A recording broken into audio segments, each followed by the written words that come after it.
I'm Carrie Benedette, and this is my podcast. I'm an education consultant specialising in emotional intelligence. I'm known for my high energy, passion and compassion for those in need of help. And I like to shine a spotlight on what we can do. My mantra in life has been, let's give it a red hot shot. So thrilled to have you with us again for this episode of Thriving Matters podcast. And our guest today is none other than Adrian Sandy. So I'm going to let Adrian give you the intro all about him. So tell us, Adrian, you are very welcome. And the reason you're here is because you're one of everyday people who are doing extraordinary things in life and work. And whilst we may like an Insta environment now around the globe or be on telly, flashing lights behind us, I believe the flashing lights happen in our everyday relationships and the work that we do. So over to you. Wow, thank you so much. I completely agree. It's all about what's happening in the everyday and the small moments, though. So, potted history. My background's all marketing, big food companies. You probably had a lot of the brands that I've worked on: PepsiCo, Nestle, Tetley.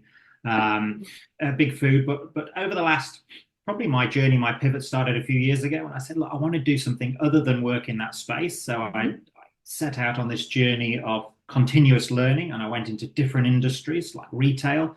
I've worked a little bit in startup with not-for-profits, so launching a range of low GI foods for people living with diabetes, with Diabetes New South Wales, University of Sydney. So that was fantastic. Yeah. COVID was a challenge, but super successful when we launched it. And, I think there's opportunities there in the future as well. And since then, I've been working with food startups who are maybe entering a category for the first time, trying to decode some of that big corporate marketing knowledge to help those guys.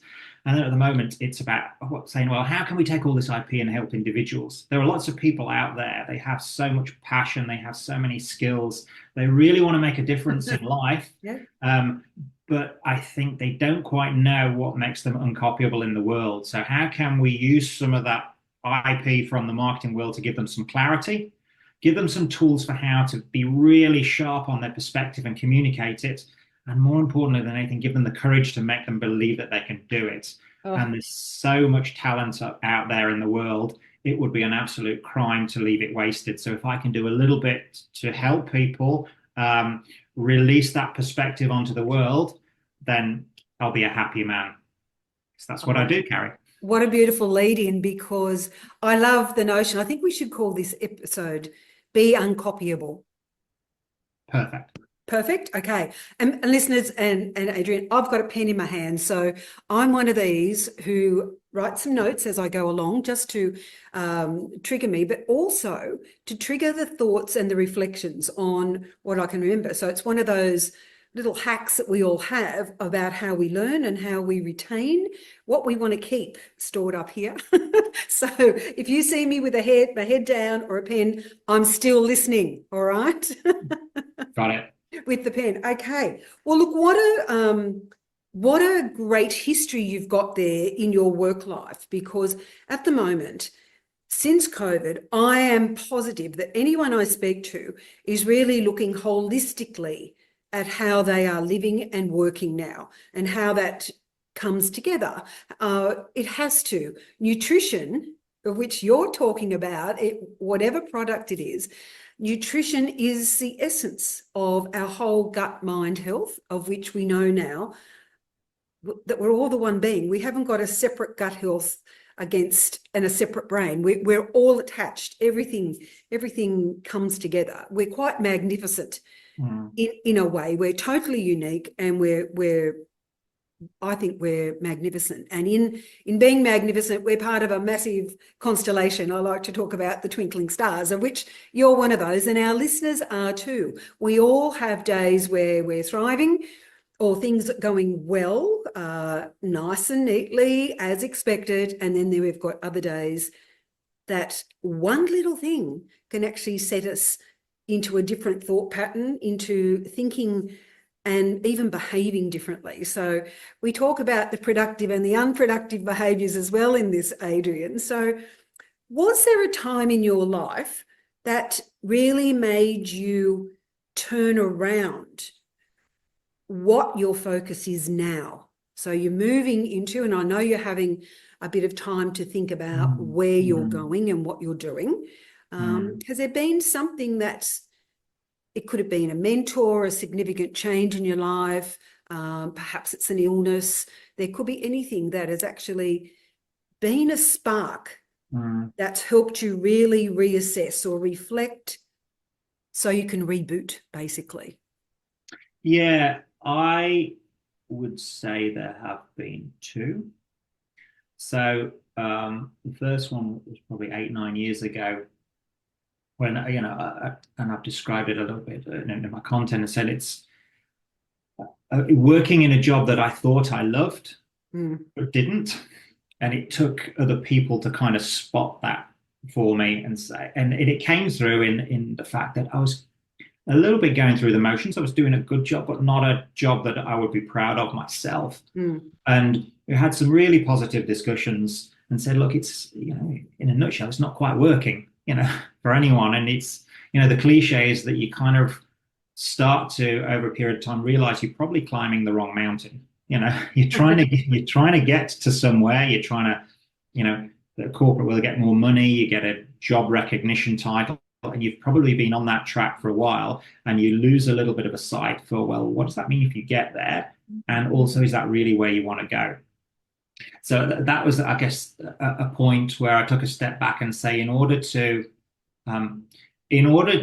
start that journey and to take what I had in my mind and put that to good use for others, I actually need some different experiences. So I talked about predominantly working within big food, and that's when I said, look, I need to do some different things. So I went and worked away in a retail business, which is completely different, much more faster paced, much more short term, but some really, it's real life on the front line in retail. You're talking to customers, you're getting real insight in what's happening in the real world. It's not all in a PowerPoint deck. So that was fabulous from that perspective.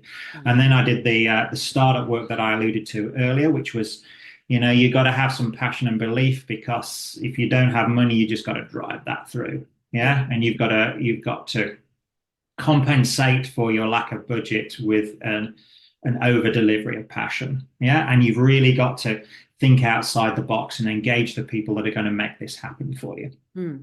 And then more recently, the learning of taking that knowledge and working with, a business in a new category. So it was that insight that I needed to commit more to continuous learning, to understand what it was like. That's going to be the journey for the rest of my life, and actually to commit to start finding out, well, what's the maximum impact that I can have? And I don't think that ever stops. But it was a shock at the time. The second one is probably when you start to face, how shall I put it, the mortality of your parents. So I've lost my parents in the last couple of years, and it's when, the people around you who you love, you start to understand your life from the perspective of where you are now, but what you want to achieve for the rest of your life. And you start to say, I hate labels, but what do I want to remember for? What's the impact that I want to have in my life? And we're at a unique point in our lives where it's not easy, but you want to take something positive from those experiences as you go through them, and do something for yourself, but also do something for your kids, and also the people who you love. I have this concept as well that a lot of people have this enough line. So it's where you have enough to live the life that you want to. So you have enough to pay a mortgage, you have enough to get on holiday, you have enough to deliver your priorities, if that's educating the kids, if that's driving a nice car, whatever. Yeah, you decide that. But be very self-aware of what that is. Because once you hit that, above that line, you can continue to try and earn money and get better job titles and progress in a classically corporate way. Or you can say, the opportunity cost of doing that could be self-care. It could be spending more time with loved ones. It could be doing, a piece of study that I've always wanted to do. It could be fulfilling something else in your life. So having that awareness of how much do I actually need, and what am I going to do with the rest of my time Yeah. above that is a very powerful thing. Wow.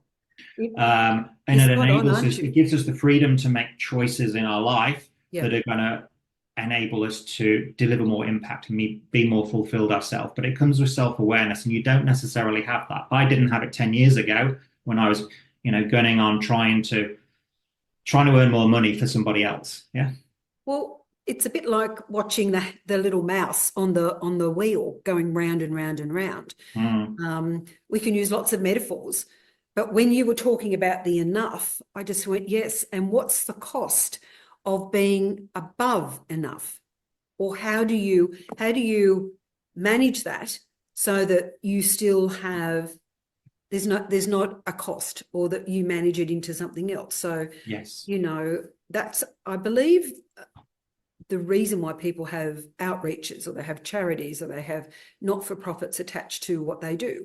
And of course, we're living in a revolution of entrepreneurship at the moment since COVID. So, COVID was a gift in many ways. Any way we look at it, when we start to unwrap it, we can just throw that wrapping away, or we can actually delve into what the gift is inside. And part of the gift, I believe, in the last few years has been that people are willing to share their story. And I think the story is really important. And so that's why I've asked you if you'd like to pop onto Thriving Matters and share some of your story, because being a continual learner, we can learn. I mean, we've got access to so much information at the moment, and we have to decide on which information is life-giving for us. Yeah, what's actually crippling us, or just helping us not be the best person that we can be. So we've got a bit of a choice, haven't we? If I can just something you mentioned, something good, that we have access to all of this information. And if you think of it, we've come through the age. So at one time, people fought wars because it was all about space. It was all about owning more of the planet. Yep. And then when we hit the middle of the last century, it's all about time. Time was the scarce commodity, and we all wanted these time-saving devices, Yep. in order to make the most of our time. And then it was all about information, and all of a sudden the internet comes along, and we have access to the sum of human knowledge out there. Yeah. And we enter in the age now where it's all about perspective. So you have all of that, but how do you pull out the information that's going to enable you to sharpen your perspective? And your perspective is where the start of your uncopyability starts. Because a lot of people have a lot of information, but they don't know how to filter it down so that you have a cutting edge of a unique perspective. And from there, you can then decide how do you use that for the impact in the world. So it was a good build. It just made me think of that. No, and I'm so glad you've gone there. So all our conversations, as you know, listeners, we can divert. We can go off on the branch, and I truly believe that that's the branch that we need to be talking about. So that's what we do. Okay, so in all this, so at the moment you're doing your own research, basically, for the next iteration of Adrian Sandy and what you're doing. I'd like to move us into how you're leading yourself in doing that, because we have at the moment a world full of information. Number one, people are still the core essence of the world we live in. It's the leadership of ourselves and others that I think is forefront at the moment for a globe, or for a world that is really being disrupted. There's a lot of conflict. There's still a lot of injustice. There's still a lot of economic power over, not necessarily shared across. And so I'm interested in the conversations for thriving is how do we lead ourselves first? Because you've mentioned self-awareness a couple of times now. And I'm a firm believer in that if we're not self-aware, we don't know ourselves well enough. We can't actually lead ourselves through what we want to do, or where we want to go, or whatever, through what happens to us. Because every day we're dealing with change. So we manage ourselves in change. And how do we stay that authentic or that genuine self in how we still parent, how we're still in a relationship, how we run a business, how we work in a particular role, how we lead people, or how we even get out of bed each day, you know? So I hope that makes sense. Yeah. A word that comes to mind is, I think, leaders need to be more vulnerable than maybe they were in the past. So I think historically you could have a style of leadership, and that was the style of leadership you were known for. And if you're in the right organization, it kind of worked. Whereas I think because the world is changing so fast, and COVID's driven that a lot, and because we need to deliver the self-awareness, particularly if we're starting to work out how we can individually have impact on our lives. One part of self-awareness for me is a big part is about learning to be vulnerable and learning to have some humility and to understand that you don't know everything. Yeah. Yep. And the only way to do that is to start to share yourself and to start to share what you believe, understanding that the people who really care about what you do and the people who you can have the most impact with in the world will hear what you're saying. They will gravitate to you because they believe you can solve their problem. And it's all just about solving problems for them. Yeah. Yeah. A lot of people will say that's not for me, and that's fine. Yeah. The worst, I always say, from my career, the worst thing I want people to find about one of my brands is apathy. I hate apathy. I'd rather tell me you love what I do or you hate what I do, because at least I know where I stand. Yep. And you kind of need to know the people who are not for you. But if you're vulnerable enough and you're putting yourself out there, then the people who are loving what you do will give you feedback. They will help you to craft what your uncopyable self is going to be and the impact you're going to have. But the only way to do that is to break down some of the barriers that we often have in the corporate world, where you have to behave in a certain way because there is a way of doing things. And that's hard. It's really hard when you come to be a solopreneur or working for yourself. But there are no other options. There are no other options. And it's easy to say and a lot harder to do. And it's something that I've been working on doing more. Simple example. Should I put this post out? What are people going to think? Who cares? Scrolling. If they love it, they'll stop. If they don't, it will be in the landfill of their mind within about 0.5 seconds. Yeah. Well, I think sticking to your guns like that, and sticking to your sense of purpose, but also exploring how else it could look like, I think is really important.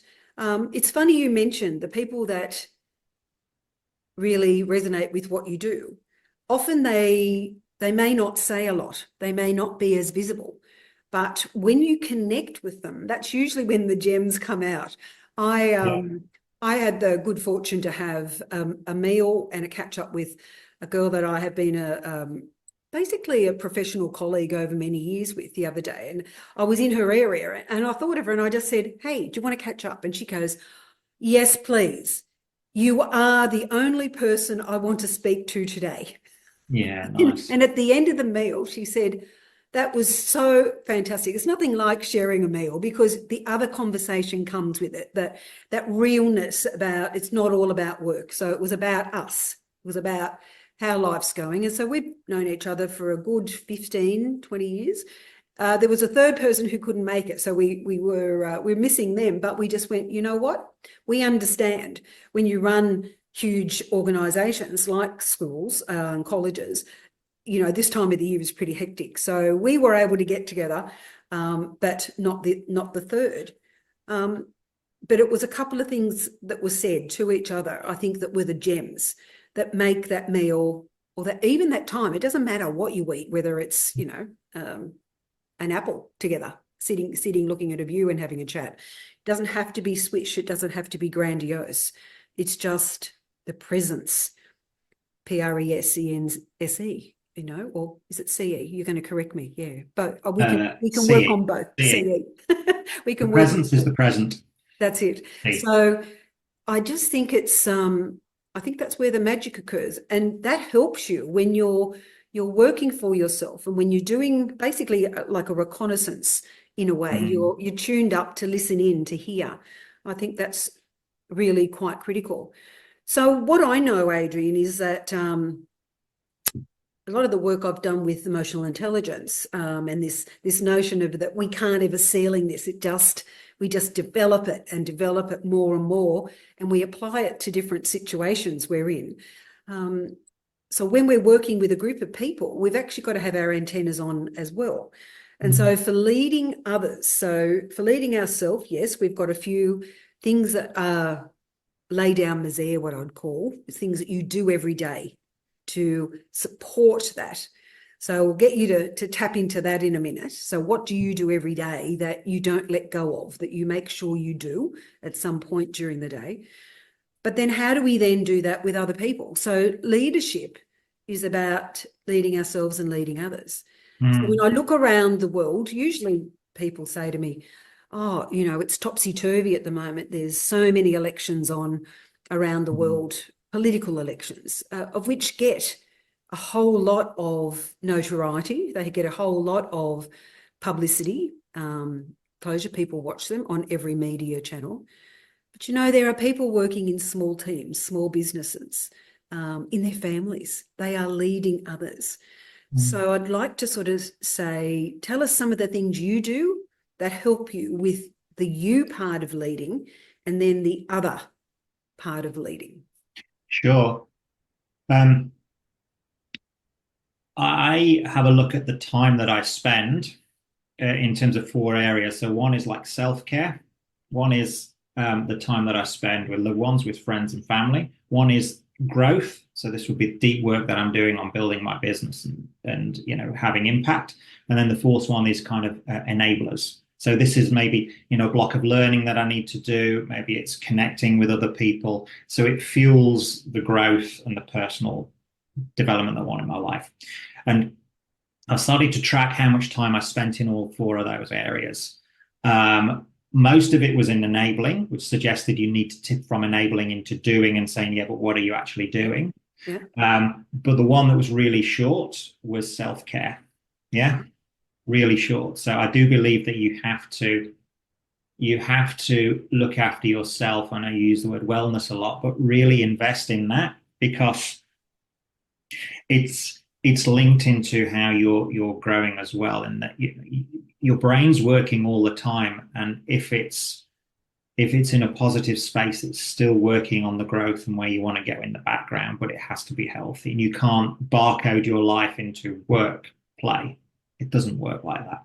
So self-care, being present to other people, because I've defined my enough line, then really fuels the ability to grow. So I've started to try and not be on social media first thing. I always read. I always do a little bit of journaling. I always just reflect on the day. Really simple things. Then I get into it. Just a bit of miming.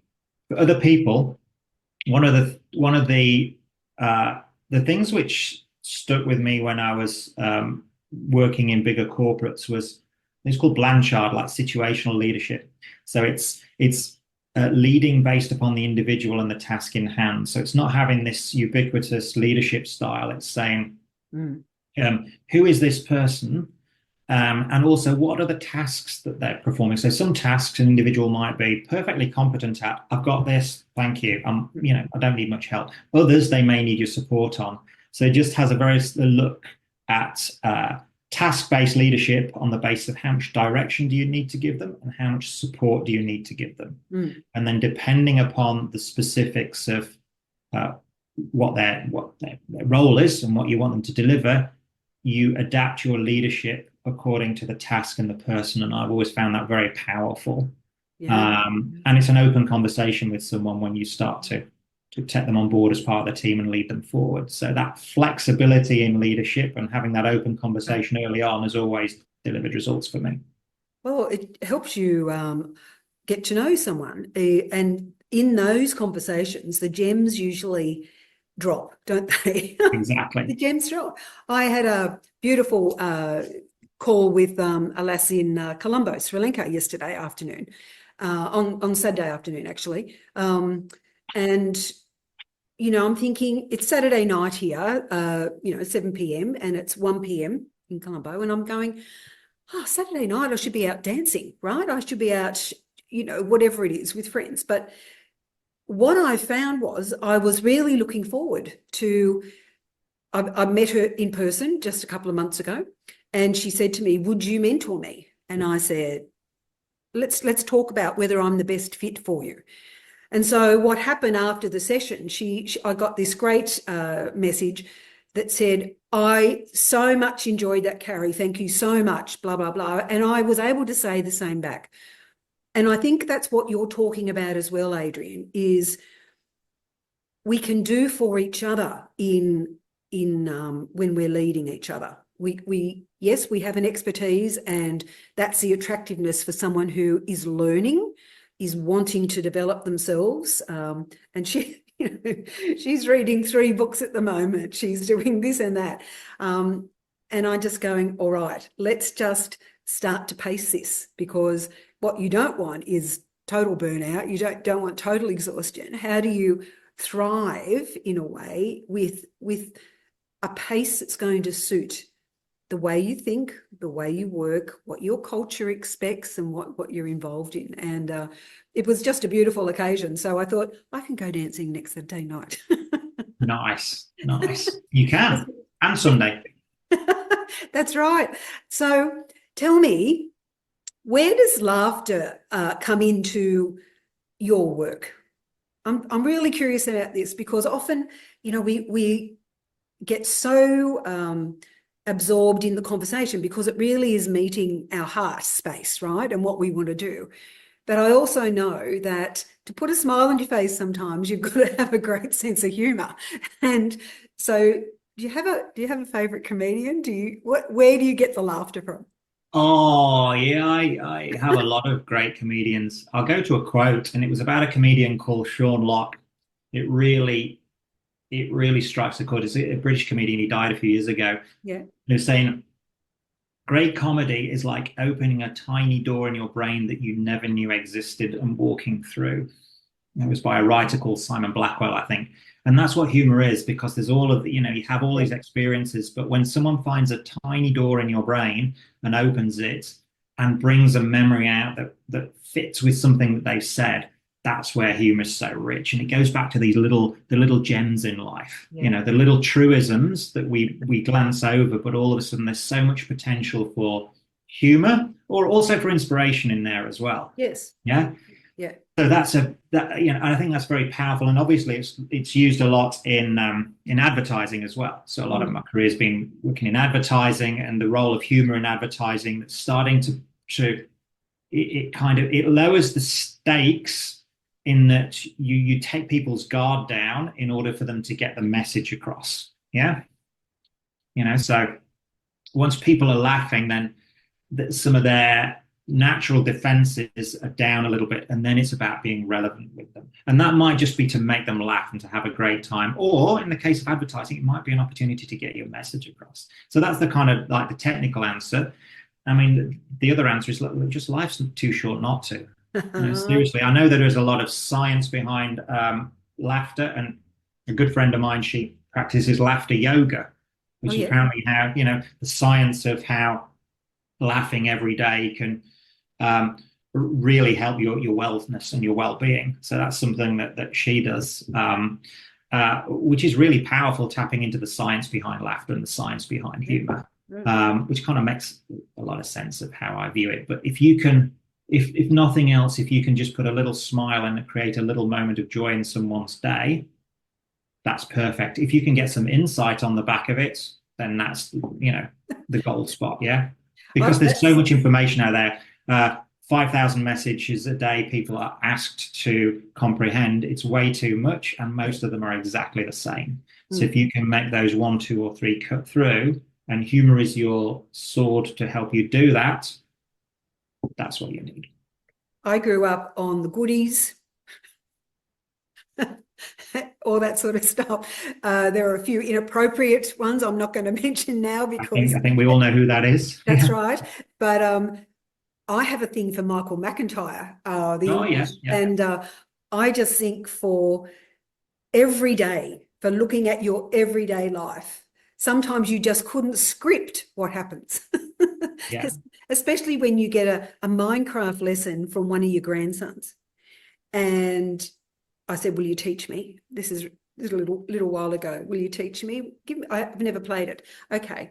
And then all of a sudden we're going through this and I'm going, oh my gosh, what am I doing? Where do I go? How do I control these controls? Where do I go on the screen? I hear him go, oh, like this. And he does that, hits his head a bit. And I go, what's the problem? And he goes, Carrie Ma, you're killing me. You can't do that. Moment of joy. And it stuck with me, and I'm going, through the eyes of babes, it's through someone else's eyes that you often get the gems. So I think it's important. Now, in saying that, we're going to move on. We're going to move on. So you've talked about what you do and, around leading yourself and leading others. Let's bring it out to the big world. And some people would say, this is beyond comprehension, Carrie, because it's not going to happen. I tend to be a bit of an above the line thinker. Not everything is gloom and doom. There's, I've got some skills now that I didn't have or didn't realize how powerful they were decades ago. So I'm able to look at situations and go, well, it could have turned out like this, and here's a solution for this, and this. There's other ways to do things. But for the world, across the world, because we've got such incredible technology, we connect within seconds. We can be bombarded on 6 different platforms, right? Before we even wake up. Around the world, though, when we've got people in strong leadership positions, influential leadership positions, what is it that they will need to have for another 5 to 10 years to take us forward? We've got, as I said, the technology really, the advent and the influence of artificial intelligence is making a huge impact, and people are having to decide how they're going to use it, how they're going to be informed about it. But is that going to affect the way we lead? Because as far as I know, people are still a constant, the face-to-face work. So what would leaders need that's different to what they're doing now? It's a good question. I tend to not follow politics that much. And the reason is that I find it hard to get leadership lessons, to try and decode the filter of the media, because everything's coming through a filter of the media, and also to say, well, a lot of the rewards of good leadership for politicians, and I guess some business leaders, is what they're going to deliver in 3 years, because they're going to be out of there. It's no long-term commitment. Yep. And that's what they have to deliver. That's fact, because they've got to get voted back in. So when I think about good leadership, I think about 2 things. I think about having a clear and ambiguous vision that you're driving towards, which is your kind of 10-year vision. And it might be it might be 90%, but it continually evolves to get that tighter and tighter and tighter, but it's a clear vision. And they have real passion and determination to get to the first step of that. So they understand what they believe the first step is. The bit in the middle is the bit that's a little bit fuzzy, and you have to say, this is where I'm going, and this is the first step that I want to take towards it. I don't know, and I'd be interested, kind of what's the role of AI, which is using data from history in order to say this is where we should go going forward, and where that's the bit that humans can genuinely start to, bring being human and having a vision that's maybe slightly out of anything that's ever gone before, and that at this current time AI could predict. Now, I know AI is very predictive as well. I get that, but that's where the passion of human beings come in order to set a vision and to drive people towards it. And the lessons that we learn now from good leaders like, I think it's Yvon Chouinard in Patagonia, classic example. This is stuff that he was doing 10 years ago. This is stuff that he was doing 10 years, and we're seeing it now and rationalizing it with the benefit of hindsight. But it's the people now who are maybe saying things that don't make sense. They don't make sense, but we know that they have a clear vision and we feel some clarity in the direction of the first step. Those are the kind of global leaders, and they're not always the ones that we're seeing on our screens all the time. No, yeah. no. But you can see how by saying something that actually makes you think about the possibility. So we've, most of our school curriculums around the world are including critical thinking skills and scenario thinking and basically entrepreneurial thinking, I want to create something new. So how will I go about that and being able to test it out over time? And then how do you alter it based on what you've learnt? And that's the power of technology and global connectivity. I see it in two ways. So one is, you can get some insight from the mega forums and the communities, and what the news is telling you is understanding that's coming through a filter.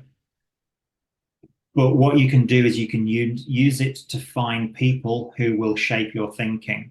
So the word tribes used a lot, but I think it's quite a nice word in marketing. So you can find your tribe, the people who will really help you sharpen your thinking. And it's akin to a book I really love was, Where Good Ideas Come From.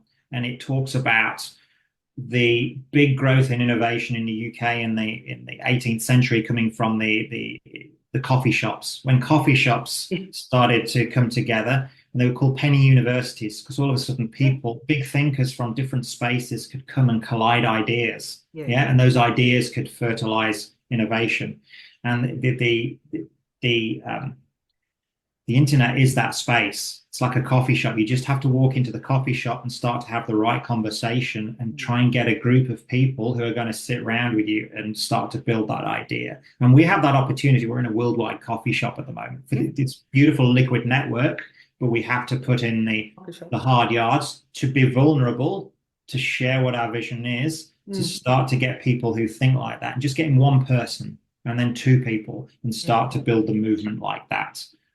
So it's, yes, at the top level, we need to be having those discussions, but there needs to be this small tribe with whom you are vulnerable, you're open, you're sharing your vision. And, it's akin to the coffee shop in, the late 1700s in England, where you're really using this liquid network to fertilize new ideas and make a difference. Well, when you think about it, the coffee shop enables you to share, but also to have a place where you feel comfortable in going. So you actually have some security. So all humans want security, safety. They want to feel cared for or loved in some way. And so it's a basic need, isn't it? The coffee shop actually provides, and we can use that metaphor for a lot of things. We met, listeners, in a coffee shop only a little while ago, Adrian and I, and it was the perfect place because I do like a good coffee, and it was very good coffee. But what it did was it helps relax and give you a message that says this is the right place to be at this time. So let's explore why that's so. As Julius Sumner Miller used to say when he did his science experiments on the TV for when I was growing up, it was, why is this so? Why is this so? And I think it's worth exploring. And that's part of thriving in your daily life and work. All right. Leadership then.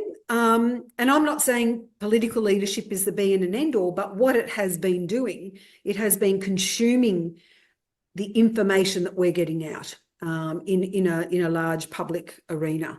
When someone has to go and physically vote, whether it's compulsory voting or not compulsory voting, it makes people really think about why they would vote and what is the reason that they're doing that.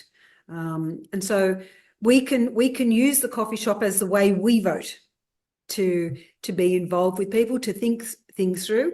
And it's a great metaphor, I think, for plunging. I'm a plunger. You might be a mocker. You might be a big automated coffee machine, but we're still plunging into a new space to do some thinking about how we lead ourselves and others. That's our thoughts and the way that we live.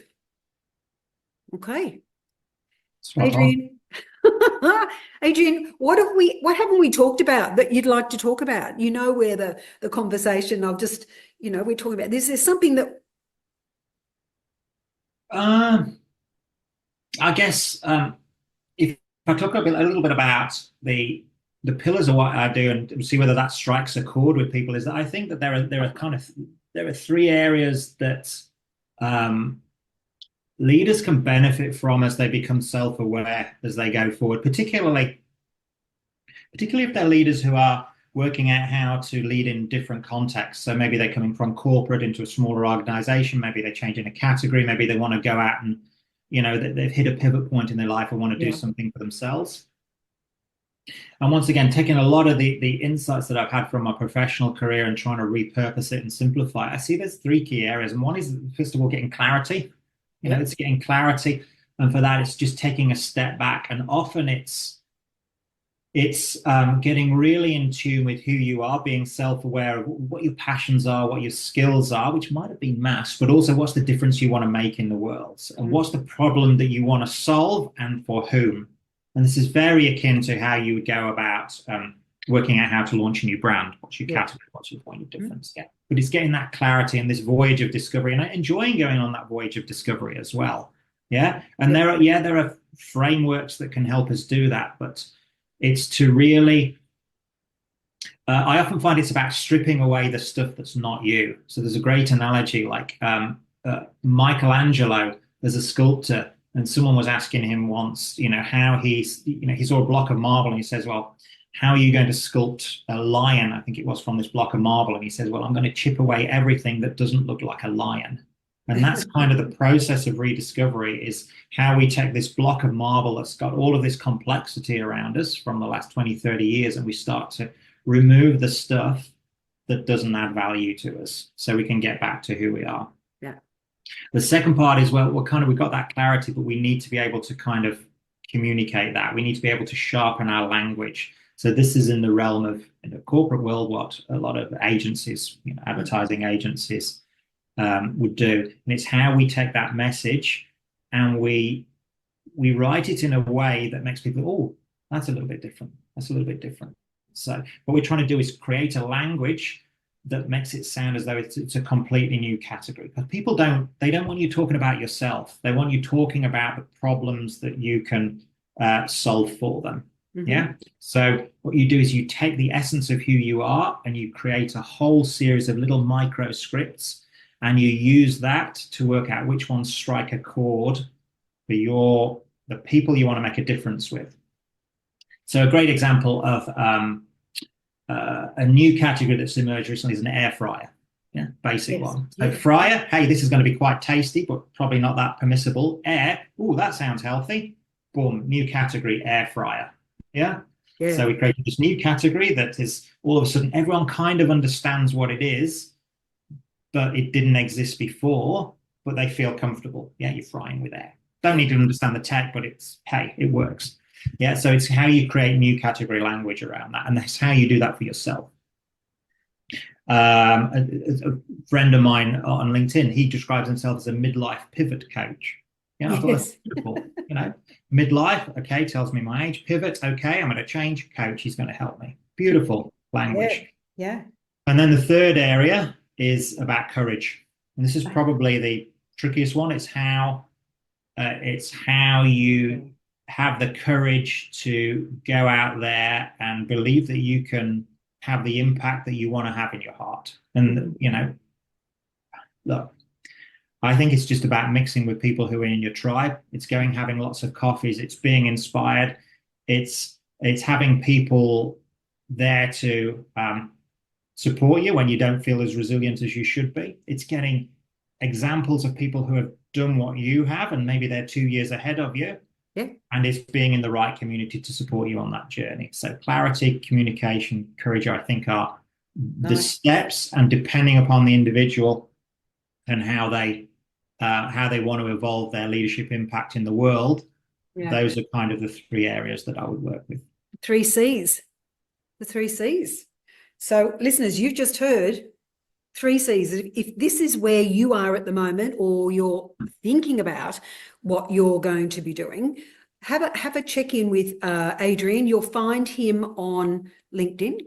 You'll find him at email address, website. Yeah, it's very simple, adriansandy.com. So you just book a call there and we can just have a chat about some of the things we've talked about, get to know each other, see if there's any areas that I can support you on across those 3 C's. Oh, well done. When you were talking about the 3 C's, particularly that courage thing, I actually think that's probably the most inspirational. However, sometimes it becomes the hardest to do, and it takes a while. You've got to test out, like we do for everything. You've got to test out the medication for whatever it is that you have. You've got to test out whether, this is the right milk to drink because you're lactose intolerant, right? You've got to test out which car you're going to purchase because it's a big purchase. So everywhere we go, we're really testing out. We're actually researching nearly all the time that we're alive. But the community, I couldn't stress this more strongly for anyone who's listening in. The community you find, or the way you develop your relationships across the work that you're doing, are really critical. They don't need to say yes to you all the time. Don't be afraid to have someone who'll say, Carrie, listen, I want you to really think about that. Just think about a couple of other ways that could play out. Are you sure? Are you sure that that's exactly what you want to do, or that's the right thinking? Is that really truthful? Tell me what your evidence is. And I've got people like that. And Adrian, I'm sure you have people like that. 100%, Carrie. That's all right. Well, listeners, thank you for tuning in. As always, every podcaster likes a little bit of love, so don't be afraid to share this and subscribe, pass it on to family, friends, colleagues. You never know. There's someone who's doing a bit of dreaming, a secret passion, and just needs a little bit of extra, and this just might be the trigger for them. And so well done to Adrian for being part of that trigger. Please take care of yourselves. You are precious and your thriving matters. And so until next time, take care of your good selves. Thank you, Adrian. I thoroughly enjoyed the conversation today. I will see you around. Bye. Thanks, Carrie. Thanks, everyone. I'm Carrie Benedette, and this is my podcast.